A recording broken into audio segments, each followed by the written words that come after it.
ఆదికాండము 24వ అధ్యాయము. అబ్రాహాము బహుకాలము గడిచిన వృద్ధుడై ఉండెను. అన్ని విషయములలోనూ యెహోవా అబ్రాహామును ఆశీర్వదించెను. అప్పుడు అబ్రాహాము తనకు కలిగిన సమస్తమును ఏలుచుండిన తన ఇంటి పెద్ద దాసునితో, నీ చెయ్యి నా తొడ క్రింద పెట్టుము. నేను ఎవరి మధ్య కాపురమున్నానో ఆ కనానీయుల కుమార్తెలలో ఒకదానిని నా కుమారునికి పెండ్లి చేయక, నా స్వదేశమందున్న నా బంధువుల యొద్దకు వెళ్లి ఇస్సాకును నా కుమారునికి భార్యను తెచ్చునట్లు ఆకాశము యొక్క దేవుడును భూమి యొక్క దేవుడునైన యెహోవా తోడని నీ చేత ప్రమాణము చేయించెదనెను. ఆ దాసుడు, ఈ దేశమునకు నా వెంట వచ్చుటకు ఒకవేళ ఆ స్త్రీ ఇష్టపడని ఎడల నీవు బయలుదేరి వచ్చిన ఆ దేశమునకు నేను నీ కుమారుని తీసుకొని పోవలెనా అని అడగగా, అబ్రాహాము, అక్కడికి నా కుమారుని తీసుకొని పోకూడదు సుమి. నా తండ్రి ఇంటి నుండియు నేను పుట్టిన దేశము నుండియు నన్ను తెచ్చి నాతో మాట్లాడి నీ సంతానమునకు ఈ దేశము నిచ్చెదనని ప్రమాణం చేసి నాతో చెప్పిన పరలోకపు దేవుడగు యెహోవా తన దూతను నీకు ముందుగా పంపును. అక్కడి నుండి నీవు నా కుమారునికి భార్యను తీసుకుని వచ్చెదవు. అయితే నీ వెంట వచ్చుటకు ఆ స్త్రీ ఇష్టపడని ఎడల ఈ ప్రమాణము నుండి విడుదల పొందెదవు గాని నీవు నా కుమారుని అక్కడికి తీసుకొని పోకూడదని అతనితో చెప్పెను. ఆ దాసుడు తన యజమానుడగు అబ్రాహాము తొడ క్రింద చెయ్యి పెట్టి ఈ సంగతి విషయమై ప్రమాణము చేసెను. అతడు తన యజమానుని ఒంటెలలో 10 ఒంటెలను, తన యజమానుని ఆస్తిలో శ్రేష్టమైన నానా విధములగు వస్తువులను తీసుకొని పోయెను. అతడు లేచి ఆరామ్న హరాయిములోనున్న నాహోరు పట్టణము చేరి సాయంకాలమందు స్త్రీలు నీళ్లు చేదుకొనవచ్చు వేళకు ఆ ఊరి బయటనున్న నీళ్లబావి యొద్ద తన ఒంటెలను మోకరింపచేసి ఇట్లనెను, నా యజమానుడగు అబ్రాహాము దేవుడువైన యెహోవా, నేను వచ్చిన కార్యమును త్వరలో సఫలం చేసి నా యజమానుడగు అబ్రాహాము మీద అనుగ్రహము చూపుము. చిత్తగించుము, నేను ఈ నీళ్ల ఊట యొద్ద నిలుచుచున్నాను. ఈ ఊరి వారి పిల్లలు నీళ్లు చేదుకొనుటకు వచ్చుతున్నారు. కాబట్టి నేను త్రాగునట్లు నీవు దయచేసి నా కడవను వంచుమని నేను చెప్పగా, నీవు త్రాగుము, నీ ఒంటెలకును నీళ్లు పెట్టెదనని ఏ చిన్నది చెప్పునో ఆమెయే నీ సేవకుడైన ఇస్సాకు కొరకు నీవు నియమించినదై ఉండునుగాక.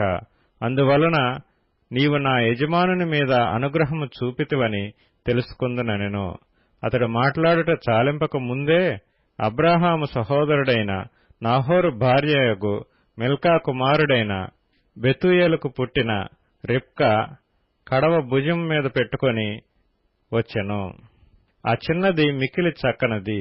ఆమె కన్యక, ఏ పురుషుడునూ ఆమెను కూడలేదు. ఆమె ఆ బావిలోనికి దిగిపోయి కడవను నీళ్లతో నింపుకొని ఎక్కి రాగా, ఆ సేవకుడు ఆమెను ఎదుర్కొంటకు పరిగెత్తి, నీ కడవలో నీళ్లు కొంచెం దయచేసి నన్ను త్రాగనిమ్మని అడిగెను. అందుకామె, అయ్యా త్రాగుమని చెప్పి త్వరగా తన కడవను చేతిమీదకి దించుకుని అతనికి దాహమిచ్చెను. మరియు ఆమె అతనికి దాహమిచ్చిన తరువాత, నీ ఒంటెలు త్రాగుమట్టుకు వాటికిని నీళ్లు చేదిపోయేదునని చెప్పి త్వరగా గాడిలో తన కడవ కుమ్మరించి తిరిగి చేదుటకు ఆ బావికి పరిగెత్తుకొని పోయి అతని ఒంటెలన్నిటికీ నీళ్లు చేదిపోసెను. ఆ మనుష్యుడు ఆమెను తేరిచూచి తన ప్రయాణమును యెహోవా సఫలం చేసినో లేదో తెలుసుకొనవలెనని ఊరకుండెను. ఒంటెలు త్రాగుట అయిన తరువాత ఆ మనుష్యుడు 1/2 తులము ఎత్తుగల బంగారపు ముక్కు కమ్మిని, ఆమె చేతులకు 10 తులములు ఎత్తుగల 2 బంగారు కడియములను తీసి, నీవు ఎవరి కుమార్తెవు? దయచేసి నాతో చెప్పుము. నీ తండ్రి ఇంట మేము ఈ రాత్రి బస చేయుటకు స్థలమున్నదా అని అడిగెను. అందుకామె, నేను నాహోరుకు మిల్కా కనిన కుమారుడగు బెతూయేలు కుమార్తెనెనెను.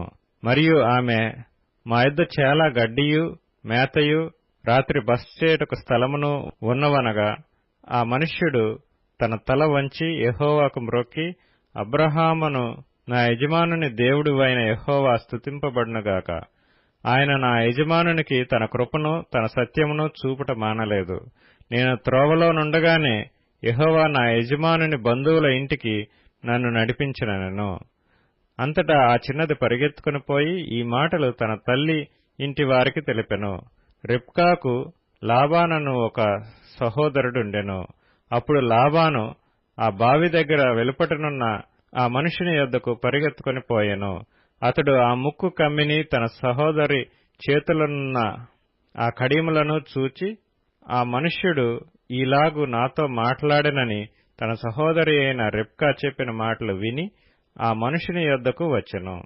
అతడు ఆ బావి యొద్ద ఒంటెల దగ్గర నిలిచియుండగా లాబాను, యెహోవా వలన ఆశీర్వదింపబడినవాడా, లోపలికి రమ్ము, నీవు బయట నిలవనేలా, ఇల్లును ఒంటెలకు స్థలమును నేను సిద్ధం చేయించుతునెను.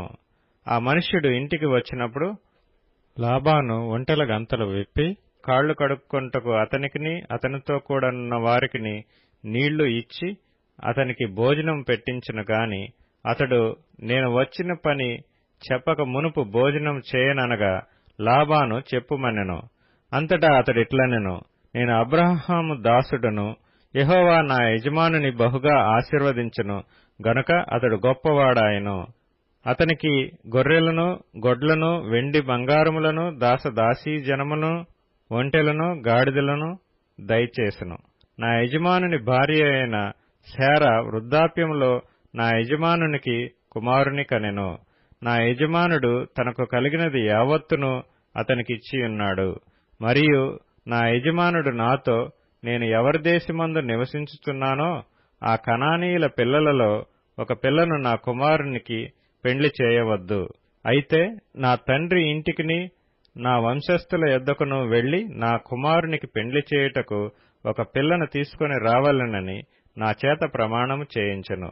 అప్పుడు నేను నా యజమానునితో, ఆ స్త్రీ నా వెంట రాదేమో అని చెప్పినందుకు అతడు, ఎవని సన్నిధిలో నేను జీవించుచున్నానో ఆ యెహోవా నీతో కూడా తన దూతను పంపి నీ ప్రయాణము సఫలం చేయును గనుక నీవు నా వంశస్థులలో నా తండ్రి ఇంటి నుండి నా కుమారునికి భార్యను తీసుకొని వచ్చెదవు. నీవు నా వంశస్థుల యొద్దకు వెళ్లితివా, ఈ ప్రమాణం విషయంలో ఇక నీకు బాధ్యత ఉండదు. వారు ఆమెను ఇయ్యని ఎడల కూడా ఈ ప్రమాణం విషయంలో నీకు బాధ్యత ఉండదని చెప్పెను. నేను నేడు ఆ బావి యొద్దకు వచ్చి అబ్రాహామును, నా యజమానుని దేవుడవైన యెహోవా నా ప్రయాణమును నీవు సఫలం చేసిన ఎడల నేను ఈ నీళ్ల బావి యొద్ద నిలిచియుండగా నీళ్లు చేదుకొంటకు వచ్చిన చిన్నదానితో నేను, నీవు దయచేసి నీ కడవలో నీళ్లు కొంచెం నన్ను త్రాగనిమ్మని చెప్పునప్పుడు నీవు త్రాగుము, నీ ఒంటెలకును చేదిపోయేదనని ఎవతి చెప్పునో ఆమెయే నా యజమానుని కుమారునికి యెహోవా నియమించిన పిల్లయ్యుండునుగాకని మనవి చేసుకొంటిని. నేను నా హృదయంలో అట్లు అనుకొనుట చాలింపక ముందే రిబ్కా భుజము మీద తన కడవను పెట్టుకుని వచ్చి ఆ బావిలోనికి దిగిపోయి నీళ్లను చేదుకొని వచ్చెను. అప్పుడు నాకు దాహమిమ్మని నేనామెను అడగగా ఆమె త్వరగా తన కడవను దించి, త్రాగుము, నీ ఒంటెలకును నీళ్లు పెట్టెదనని చెప్పెను. గనుక నేను త్రాగితిని. ఆమె ఒంటెలకును నీళ్లు పెట్టెను. అప్పుడు నేను, నీవు ఎవరి కుమార్తెవని అడిగినందుకు ఆమె, మిల్కా నాహోరునకు కనిన కుమారుడగు బెతూయేలు కుమార్తెనని చెప్పినప్పుడు నేనామె ముక్కుకు కమ్మీయును ఆమె చేతులకు కడియములను పెట్టి నా తల వంచి యెహోవాకు మ్రొక్కి, అబ్రహామును నా యజమానుని దేవుడైన యెహోవాను స్తోత్రము చేసితిని. ఏలయనగా ఆయన నా యజమానుని యొక్క సహోదరుని కుమార్తెను అతని కుమారునికి తీసుకొనున్నట్లు సరియైన మార్గమందు నన్ను నడిపించెను. కాబట్టి నా యజమానుని ఎడల మీరు దయను నమ్మకమును కనుపర్చిన ఎడల అది అయినను నాకు తెలియచెప్పుడి, లేని ఎడల అది అయినను తెలియచెప్పుడి. అప్పుడు నేనెటుపోవాలనో అటు పోయేదనగా లాబానును బెతూయేలును, ఇది యెహోవా వలన కలిగిన కార్యము, మేమైతే అవునని గాని కాదని గాని చెప్పజాలము. ఇదిగో రిబ్కా నీ ఎదుటనున్నది, ఆమెను తీసుకొని పొమ్ము. యెహోవా సెలవిచ్చిన ప్రకారము ఈమె నీ యజమానుని కుమారునికి భార్య అగునుగాకని ఉత్తరమిచ్చిరి. అబ్రహాము సేవకుడు వారి మాటలు విని యెహోవాకు సాష్టాంగ నమస్కారం చేసెను. తరువాత ఆ సేవకుడు వెండి నగలను, బంగారు నగలను, వస్త్రములను తీసి రిబ్కాకు ఇచ్చెను. మరియు అతడు ఆమె సహోదరునికిని తల్లికిని విలువగల వస్తువులు ఇచ్చెను. అతడును అతనితో కూడా నున్న మనుష్యులను అన్నపానములు పుచ్చుకొని అక్కడ ఆ రాత్రి అంతయు నుండిరి. ఉదయమున వారు లేచినప్పుడు అతడు, నా యజమానుని యొద్దకు నన్ను పంపించుడని చెప్పగా, ఆమె సహోదరుడును ఆమె తల్లియు, ఈ చిన్నదాని 10 దినములైనను మా యొద్ద ఉండనిమ్ము, ఆ తరువాత ఆమె వెళ్లవచ్చునండ్రి. అప్పుడతడు, యెహోవా నా ప్రయాణమును సఫలం చేసిన గనుక నాకు తడవు కానీయక నన్ను పంపించుడి, నా యజమానుని యొద్దకు వెళ్ళెదనని చెప్పినప్పుడు, వారు ఆ చిన్నదానిని పిలిచి ఆమె ఏమనునో తెలుసుకుందామని చెప్పుకొని రిబ్కాను పిలిచి, ఈ మనుషునితో కూడా వెళ్ళెదవా అని ఆమెనడిగినప్పుడు వెళ్ళెదనెను. కాబట్టి వారు తమ సహోదరి అయిన రిబ్కాను, ఆమె దాదిని, అబ్రాహాము సేవకుని, అతనితో వచ్చిన మనుషులను సాగనంపినప్పుడు వారు రిబ్కాతో, మా సహోదరి, నీవు వేలకు తల్లివగుదువుగాక, నీ సంతతి వారు తమ పగవారి గవినిని స్వాధీనపరచుకొందురుగాక అని ఆమెను దీవింపగా, రిబ్కాయు ఆమె పనికత్తెలను లేచి ఒంటెలనెక్కి ఆ మనుషుని వెంబడి వెళ్ళిరి. అట్లు ఆ సేవకుడు రిబ్కాను తోడుకొని పోయెను. ఇస్సాకు బెయేర్ లహోయి రోయి మార్గమున వచ్చి దక్షిణ దేశమందు కాపురముండెను. సాయంకాలమున ఇస్సాకు పొలములో ధ్యానింప బయలువెళ్లి కన్నులెత్తి చూచినప్పుడు ఒంటెలు వచ్చుచుండెను. రిబ్కా కన్నులెత్తి ఇస్సాకును చూచి ఒంటె మీద నుండి దిగి, మనల్నెదుర్కొంటకు పొలములో నడుచుచున్న ఆ మనుష్యుడెవరని దాసుని నడగగా, అతడు, ఇతడు నా యజమానుడని చెప్పెను గనుక ఆమె ముసుగు వేసుకొనెను. అప్పుడా దాసుడు తాను చేసిన కార్యములన్నీయు ఇస్సాకుతో వివరించి చెప్పెను. ఇస్సాకు తల్లి అయిన శారా గుడారములోనికి ఆమెను తీసుకొని పోయెను. అట్లు అతడు రిబ్కాను పరిగ్రహింపగా ఆమె అతనికి భార్య ఆయెను. అతడు ఆమెను ప్రేమించెను. అప్పుడు ఇస్సాకు తన తల్లి విషయమై దుఃఖ నివారణ పొందెను.